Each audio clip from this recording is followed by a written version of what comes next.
Kanya-kanyang mga dahilan niya kung bakit lumalayo yung pagtingin sa isa't isa.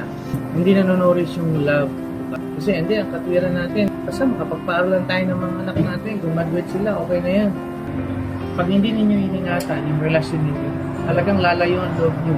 Kusang lalayo yan. Kusang mag-fade yan.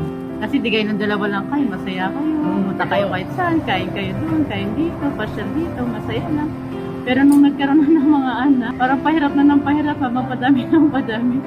Nung kayo pa lang, dalawa, wala pang obligasyon, wala pang mga bata. Puro pasyal, di ba? Puro gala, pasyal, kain sa labas, date, ganyan. Kayo pa lang eh. Pero nung dumating na yung mga anak nyo, may trabaho na, may Masaya lang lagi. May mga iba-iba na mga gawain. Dumating na yung mga challenge. Nag-iba na ngayon yung pagtingin nyo. Bantayan nyo lang yung ganong eksena. Ang darating sa inyo yan. Paghandaan, Kapag dumating sa inyo, paghandaan ninyo. Pag